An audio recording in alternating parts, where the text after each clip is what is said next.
Szanowni Państwo, w tym materiale przedstawię widoczny wkrętak marki Wera Craftform Compact 20 Toolfinder 1.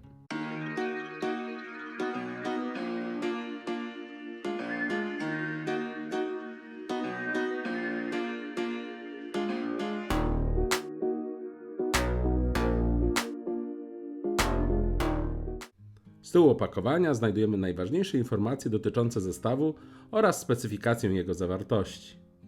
Markę Wera cenię za to, że w spisie przy każdym elemencie podaje jego numer katalogowy i możemy sprawdzić jego cechy. Sprawdźmy zatem, co znajdziemy w środku pudełka.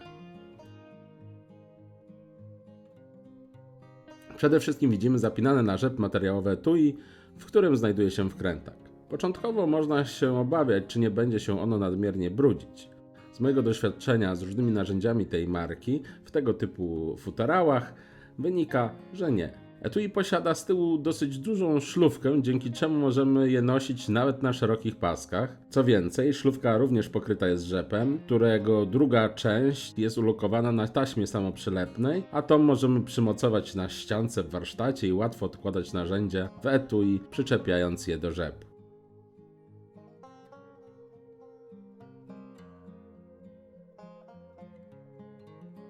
Czas przyjrzeć się bliżej rękojeści Craftform. Cały wkrętak z wsuniętym adapterem ma długość około 15 cm, z czego ponad 10 cm stanowi rękojeść.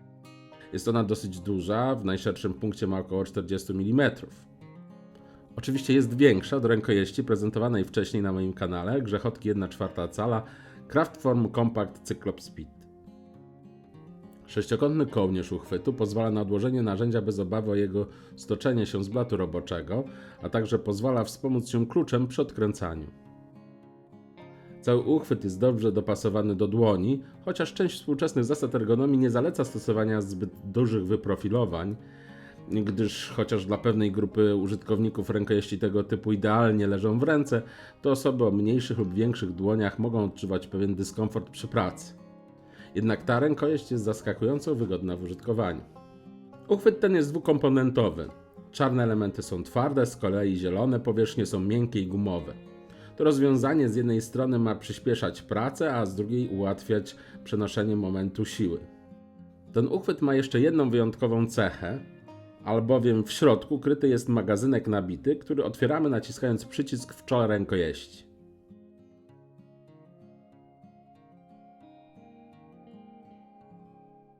Magazynek zamykamy ściskając obie części. Wewnątrz znajdujemy 6 końcówek 25 mm.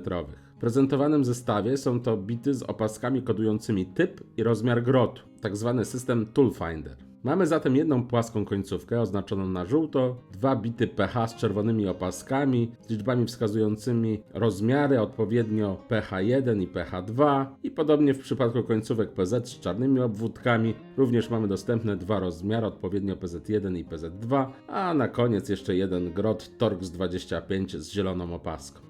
Oczywiście bez problemu włożymy do magazynku inne krótkie bity o chwycie 6,35 mm.